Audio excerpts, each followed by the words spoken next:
អ្នកធានាកម្ចីមានតួនាទីនិងកាតព្វកិច្ចអ្វីខ្លះហើយហេតុអ្វីអ្នកធានាកម្ចីគួរតែស្វែងយល់ឲ្យបានច្បាស់លាស់មុននឹងសម្រេចចិត្តធានាកម្ចីឲ្យនរណាម្នាក់នៅពេលដែលអ្នកខ្ចីលុយពីគ្រឹះស្ថានហិរញ្ញវត្ថុខាងគ្រឹះស្ថានអាចនឹងសាកសួររកអ្នកធានាកម្ចីហើយអ្នកខ្លះតែងតែចុះហត្ថលេខាឬផ្តិតមេដៃព្រមធ្វើជាអ្នកធានាកម្ចីដោយមិនដឹងថា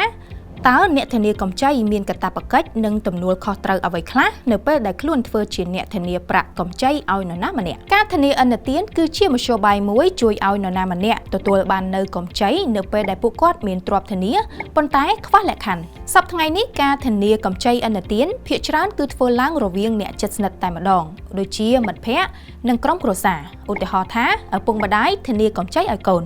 បើតាមក្រមរដ្ឋប្បវេណីមាត្រា900បានចែងថាកិច្ចសន្យាធានាត្រូវបានបង្កើតឡើងដោយសារតែបុគ្គលមានបំណងធ្វើជាអ្នកធានាបានសន្យាថាខ្លួននឹងអនុវត្តកាតព្វកិច្ចមួយផ្នែកឬទាំងមូលជាមួយនឹងកូនបំណុលហើយនៅក្នុងករណីដែលកូនបំណុលនោះពុំអនុវត្តកាតព្វកិច្ចរបស់ខ្លួនហើយម្ចាស់បំណុលបានយល់ព្រមអំពីការសន្យានោះមានន័យថានៅក្នុងករណីកូនបំណុលពុំមានលទ្ធភាពសងត្រឡប់ទៅគ្រឹះស្ថានហិរញ្ញវត្ថុវិញ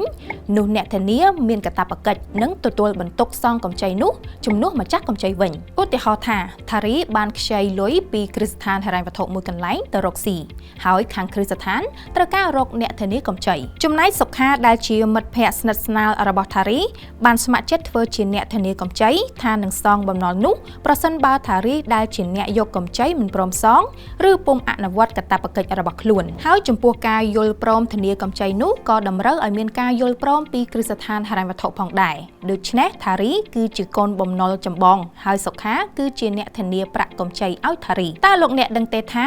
បើទោះបីជាលោកអ្នកគ្រាន់តែជាអ្នកធានាកម្ចីឲ្យបងប្អូនឬសាច់ញាតិក៏ដោយប៉ុន្តែលោកអ្នកក៏មានសិទ្ធិនិងកាតព្វកិច្ចដូចអ្នកយកកម្ចីដែរដែលសិទ្ធិនិងកាតព្វកិច្ចទាំងនោះមានដូចជាអ្នកធានាកម្ចីមានសិទ្ធិទទួលបានការប្រឹក្សានិងពន្យល់លម្អិតដោយផ្ទាល់អំពីកាតព្វកិច្ចនិងការទទួលខុសត្រូវរបស់ខ្លួនពីគ្រឹះស្ថានក៏ដូចជាសិទ្ធិនៅក្នុងការស្វែងយល់និងសាកសួរព័ត៌មានផ្សេងៗអំពីកម្ចីនោះមានដូចជា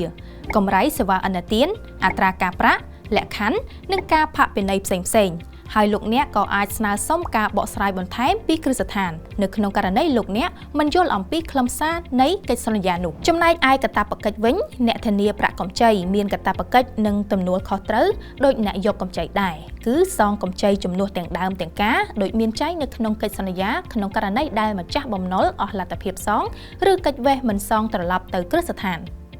សំណួរសួរថាហេតុអ្វីបានជាអ្នកធានាកម្ចីឲ្យគេគួរស្វែងយល់និងពិចារណាឲ្យបានល្អិតល្អន់មុននឹងសម្រេចចិត្តចុះហត្ថលេខាផ្តិតមេដៃឬក៏យល់ព្រមក្លាយជាអ្នកធានាកម្ចីឲ្យគេចម្លើយខ្លីនោះគឺថាអ្នកធានាកម្ចីគឺជាអ្នកសងកម្ចីជំនួសទាំងប្រាក់ដើមនិងអត្រាការប្រាក់ប្រសិនបើអ្នកយកកម្ចីនោះអស់លទ្ធភាពសងទៅគ្រឹះស្ថានឬកិច្ចវេះមិនសងហើយប្រសិនបើអ្នកធានាកម្ចីសងត្រឡប់មានការយឺតយ៉ាវឬមិនព្រមសងត្រឡប់លោកអ្នកនឹងមានប្រវត្តិកម្ចីមិនល្អឬជាប់ឈ្មោះនៅ CBC ផងដែរដូច្នេះមុននឹងលោកអ្នកសម្រេចចិត្តធានាកម្ចីឲ្យទៅនរណាម្នាក់អ្នកគួរតែស្វែងយល់ឲ្យបានច្បាស់លាស់ពីកាតព្វកិច្ចទំនួលខុសត្រូវនិងសិទ្ធិរបស់ខ្លួនជាពិសេសព័ត៌មានអំពីកម្ចីនិងលក្ខខណ្ឌកម្ចីដែលមានចែងនៅក្នុងកិច្ចសន្យាឥណទានដោយអ្នកអាចសូមប្រឹក្សាយោបល់បន្ថែមពីគ្រឹះស្ថានធនាគារនិងហិរញ្ញវត្ថុមុននឹងសម្រេចចិត្តធានាកម្ចីនោះឲ្យទៅនរណាម្នាក់ជៀសវាងការមានបញ្ហានៅថ្ងៃក្រោយ